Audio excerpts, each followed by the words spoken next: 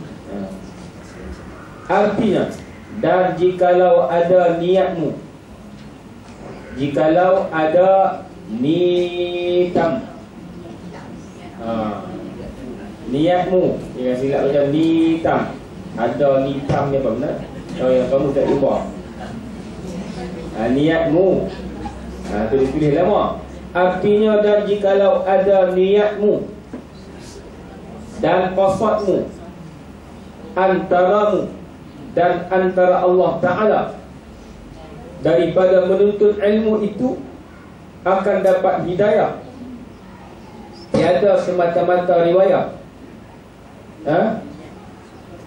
maka sukai olehmu kerana bahwasanya malaikat itu mengamparkan ia bagimu akan sayapnya. Jadi kitab kita ni tulis lama, tuan-tuan bubuh baris, bubuh titik.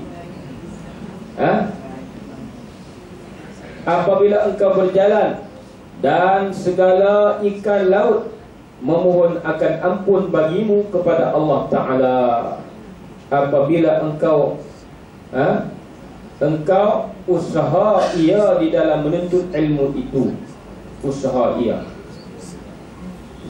di dalam menuntut ilmu itu, ketahui olehmu hai talib bahawasanya bagi orang yang menuntut ilmu itu tiga perkara. Pertama, seorang menuntut ilmu kerana jawara, jawi. Tiga, jawi ilmunya, jahil ilmunya, jawi pula. Kedua, bagi di dalam akhirat dan tiada mengendaki ia melainkan kerana Allah Ta'ala dan negeri akhirat, maka mereka itulah orang yang dapat kemenangan di dalam dunia dan akhirat, iaitulah yang dinamakan muttaqin. Jadi cerita dia dalam bab ini masih lagi dalam bab niat menuntut ilmu. Orang yang niat menuntut ilmu ni ialah untuk mencari ilmu, untuk mendapat hidayah Allah Ta'ala, bukan semata-mata riwayat. Apa nak riwayat? Riwayat bukan semata-mata dia dapat, dia cerita kat orang, dia dapat, dia nak kata dia ni pandai. Riwayat. Tapi dia niat dia nak mendapat hidayah Allah. Bila mendapat hidayah Allah macam tadi kita, yahdi man yasha, Allah Ta'ala bagi hidayah kepada siapa yang dia kehendaki. Tapi siapa yang cari, siapa yang cari dia akan dapat hidayah Allah. Kita mengaji ni di antara mencari hidayah. Kita main mengaji ke mana pun adalah untuk mencari hidayah. Ada orang mengaji tak dapat hidayah, dia mengaji juga, kita ada dengar pun dengar tapi tak dapat hidayah. Mungkin kerana dia mengaji untuk riwayat. Macam mana mengaji untuk riwayat? Dia balik lagi, dia cerita aku pergi mengaji ni lah. Oi, oh no, 2 jam kan? Mengaji cerita orang kafir, cerita kiblat, cerita macam-macam juga, bayang macam ni, puasa macam ni, sembelih macam ni, korban macam ni. Tapi dia ada tak buat korban pun. Bayang sunat peti kau tak buat pun. Baca doa, bayang doa baca doa saja, bayang tak pun. Tak berasa nak buat pun, tapi seronok duk cerita je. Jadi tujuan dia mungkin kerana nak riwayat je. Lepas tu dia kata, kalau nak mengaji kat saya pun boleh, saya boleh ajak. Dia boleh ajak. Dia boleh ajak, dia boleh duk goreng dia orang. Dia goreng kot ni pandai. Ada orang pandai goreng. Tapi angin. Kan? Dia tak buat. Tu la'iyadzubillah. Pasal apa? Pasal riwayat. Orang yang mengajak pun sama. Bukan yang orang mengaji saja. Orang yang mengajak pun sama. Kalau dia semata-mata riwayat saja, dia pun tak buat. Itu tekuk. Riwayat ni macam baca ni riwayat. Ni riwayat. Tapi kita niat dengan nak dapat hidayah sama-sama. Orang hak mengajak pun niat nak mendapat hidayah. Orang yang mengaji pun niat dapat hidayah, insya-Allah. Kalau lah buat lagu tu, apa dia? Fa'abshir, maka sukai olehmu. Dia. Pengarang ni Syekh Abdul Samad Palembang kata, maka sukai olehmu. Dia nakal daripada kitab lah kan. Dia kata, maka sukai olehmu, kerana bahawasanya malaikat itu menghamparkan ia, menghamparkan ia bagimu akan sayapnya. Kalau kita ni mengaji nak dapat hidayah, malaikat hampak sayap dia atas belakang kita. Sebenarnya tak ada pun boleh. Kalau dia hampak sayap macam sayap burung tu, boleh berasa lah. Malaikat ni banyak sayap dia.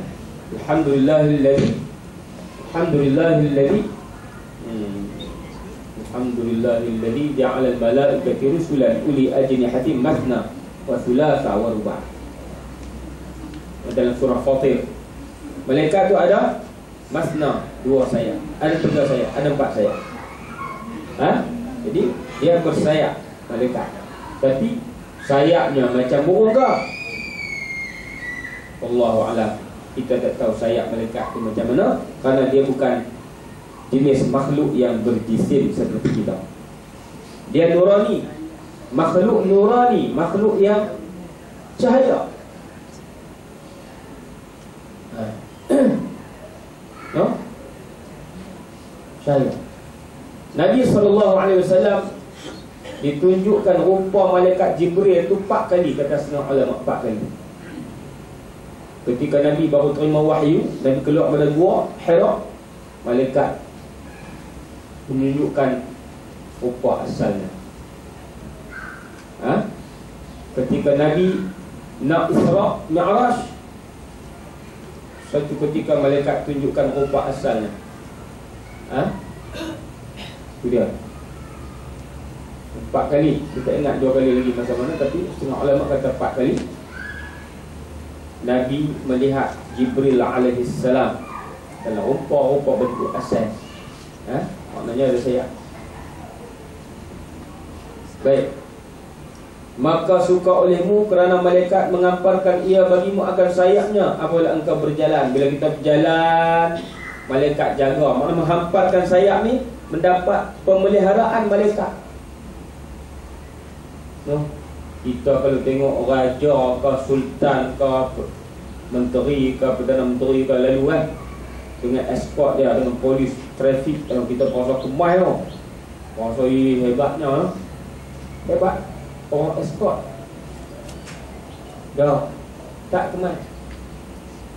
Hak ni lagi kemai, malaikat escort. Kita berjalan kita mana pun malaikat jaga pasal ni orang ngaji.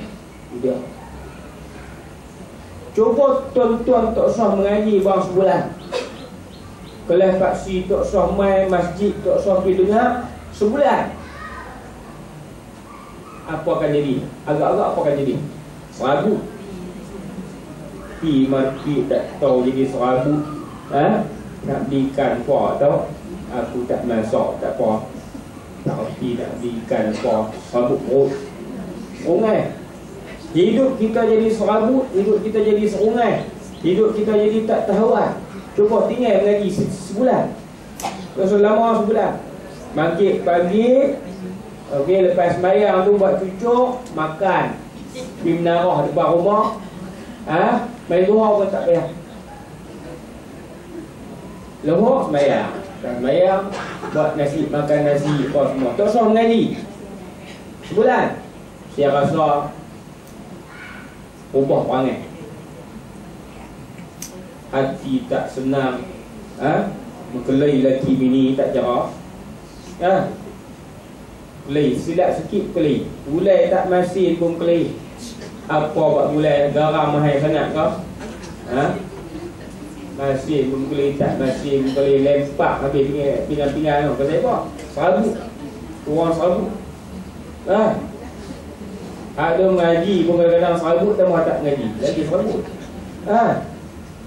Malaikat pelihara kita, insya-Allah. Sudah. Pasal apa? Pasal kita ni orang yang mencari hidayah Allah Ta'ala. Baik. Kita tak nampak malaikat, kita kena yakin malaikat ada. Baik. Betul? Dan segala ikan laut, ikan di laut memohonkan ampun bagimu kepada Allah. Ini diambil daripada hadis Nabi sallallahu alaihi wasallam. Dipetik dipanggil apa nama? Iqtibas. Diambil daripada hadis Nabi ini. Malaikat hamparkan sayapnya membawa rahmat Allah, dan ikan di laut minta ampun untuk orang mengaji. Dia ikan di laut, tuan-tuan bilang tengok. Sehari dia makan ikan sekilo, 10 ekor, 10 ekor. Tengok. Dah nak ramai.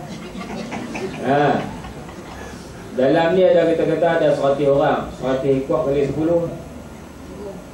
1000 ekor. Dalam ni saja 1000 ekor. Seorang sekor, orang 10 ekor. Seorang sekor sudah lah. Makan nasi kedai seorang sekor. 100 ekor dalam ni saja. Nampak dia lagi. Orang ni ada berapa juta. Hari-hari makan ikan. Dua penduduk Malaysia 20 juta, 27 juta. Sekerak je makan ikan. Nak dia makan ayam, kita ambil lah 15 juta. 15 juta makan ikan setiap hari. Maknanya ikan hak dimakan oleh manusia ni 15 juta sehari. Hak tak makan lagi banyak. Hak dalam laut berapa juta?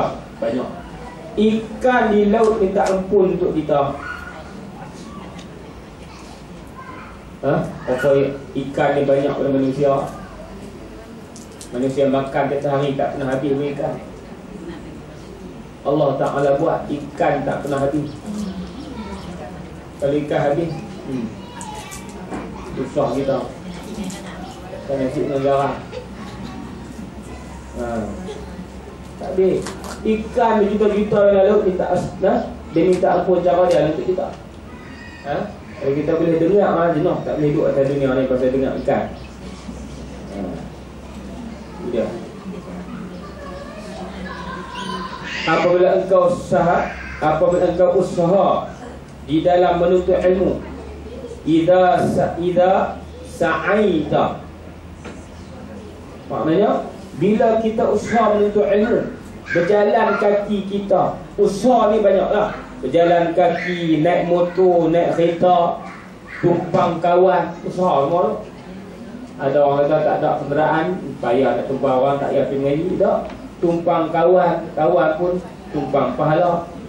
Usaha lah. Jadi usaha kita itu, dengan usaha kita itu, ikan di laut akan minta ampun untuk kita. Larat kita nak minta ampun 100 juta, tak larat. Sehari 100 kali pun tak larat. Sedangkan Nabi kata, aku minta ampun, aku astagfirullah inni la astaghfirullah kulla yawmin mi'ata marrah atau kama qala. Aku minta istighfar kepada Allah setiap hari 100 kali. Kita buat, kalau boleh buat 100 kali, astaghfirullahalazim, astaghfirullahalazim, astaghfirullahalazim. 100 kali itu pun rasa lama dah. Nak minta sejuta kali lagi tak larat. Jadi nak minta sejuta, kita main mengaji. Ikan di laut minta ampun untuk kita. Itu dia. No? Mungkin dosa-dosa kita buat dulu-dulu kan. Dulu tak tutup aurat, duk pakai jambui kan. Kalau dulu duk main buat ekor, tak ada lah ni kan. Kalau ada, mana betul? Kalau dulu ni macam-macam lah. Dosa kita tinggal sembahyang, bawa budak pergi sukan tak sembahyang kan. Tak sembahyang, main netball tak sembahyang. Mungkin ada. Kita minta tahu, kita minta ampun lah. Jadi dengan sebab kita duk ngaji ni, sikit ikan di laut tu minta ampun kat kita. InsyaAllah Allah Ta'ala ampunkan kita. Itu besarnya mengaji. Lepas tu, ketahui olehmu hai talib. Talib lelaki, perempuan, talibah, orang yang menuntut ilmu, bahawasanya bagi orang yang menuntut ilmu itu 3 perkara. 3. Pertama, seorang menuntut ilmu kerana jahil ilmunya, bekal di dalam akhirat, dan tiada menghendaki ia melainkan kerana Allah Ta'ala dan negeri akhirat. Dia menuntut ilmu kerana dia nak erti, nak pandai tentang ilmu agama, dan dia tuntut ilmu tu kerana Allah Ta'ala dan kerana dapat pahala di akhirat. Maka mereka itulah orang yang dapat kemenangan. Jadi 3. Yang pertama, kerana aku jahil, aku nak mengaji. Ada juga, pasal ada orang yang dia berasa dia alim, dia nak pergi mengaji. Pasal apa nak tengok ilmu Tok Guru di depan tu, macam aku ke, macam mana? Ada tak? Kata tu saya lupa mengajak aku bagi. Tapi dia duduk tu lah. Tu dia ada lagu tu. Kalau ada lagu tu, tak betul. Yang kedua, yang pertama, maknanya kerana dia jahil. Jadi orang yang nak minta ilmu, dia kena rasa dia jahil, baru dia boleh mengaji. Kalau dia rasa dia reti, dia takkan mengaji. Dia duduk rumah, dia kata hak duduk mengaji tu aku tahu semua kan? Dia takkan mengaji. Jadi kita mengaji kerana kita jahil. Yang kedua, kerana kita nak mengharapkan keredaan Allah. Yang ketiga, mengharapkan ganjaran pahala di akhirat. Jadi orang yang buat dunia, orang yang dapat kemenangan di dalam dunia dan akhirat. Dunia pun menang, akhirat pun menang. Pasal apa dunia menang? Dia ada ilmu, orang tak kecoh dia. Dia ada ilmu, tak ada siapa boleh kecoh dia. Hak dunia. Dan di akhirat dia akan dapat kemenangan kerana apa yang dia buat itu adalah menjadi amal soleh. Pada syarat amal soleh ada 2. Yang pertamanya ikhlas, yang keduanya berbetulan ataupun mengikut syariat. Aswabuha wa akhlasuha, kata Fudail Ibn Iyad. Amalan soleh ni, ahsanul amal ni, amalan yang terbaik ni ada 2 syarat. Yang pertama, akhlasuha, amalan ikhlas lillahi ta'ala. Yang kedua, aswabuha, yang paling cantik amalan dia, iaitulah amalan yang ikut syariat. Ada orang buat ikhlas tak ikut syariat sebab tak ngaji. Dia kata ikhlas tak tengok orang ni, ikhlas ni kerana Allah Ta'ala tapi tak ikut syariat. Dia buat kenduri, beza-beza. Orang kaya makan pinggan sekian, orang miskin makan pinggan, pinggan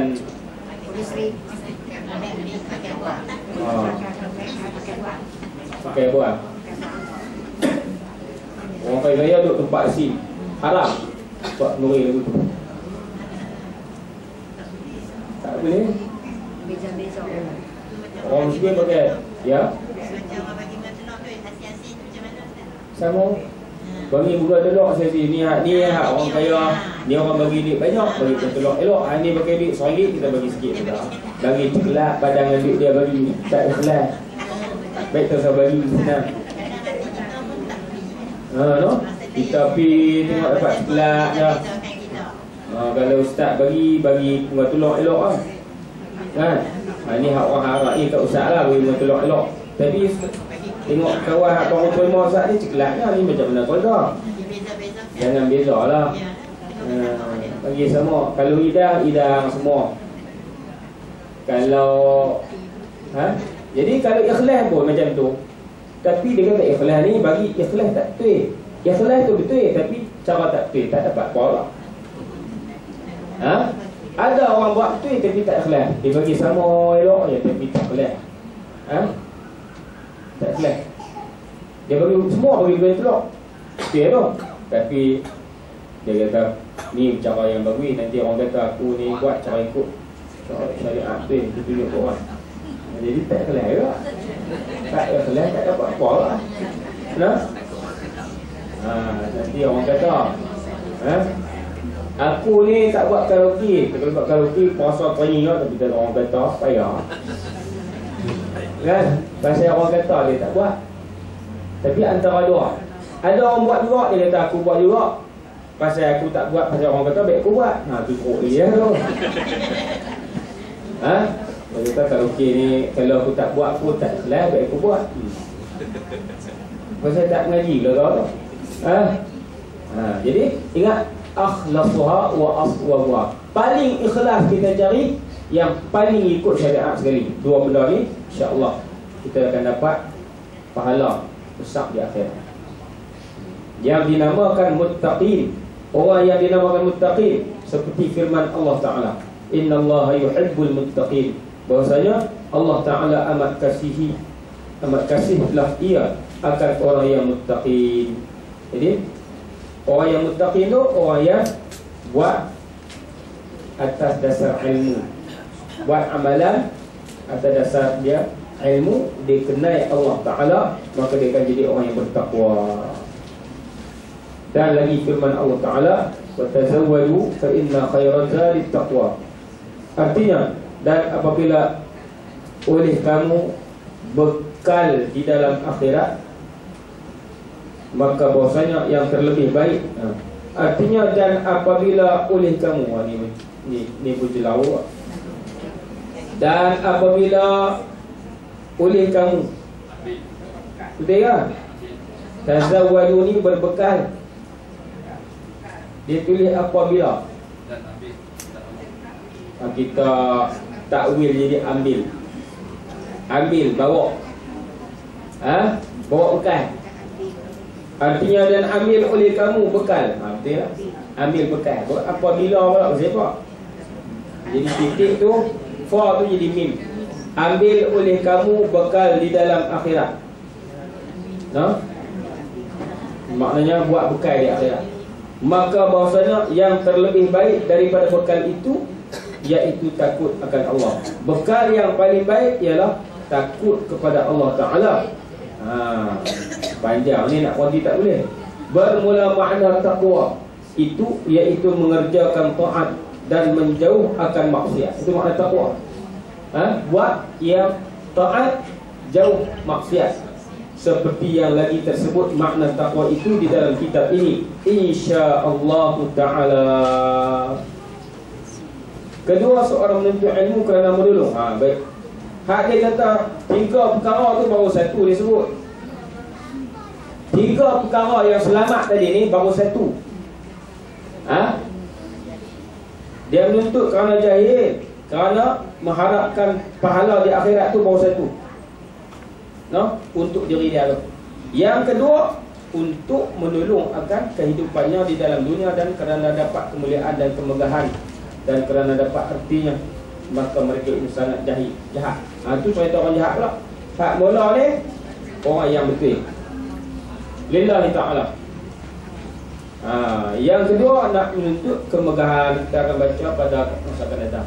Jadi kita ambil hak mula dengan ambil hak kedua.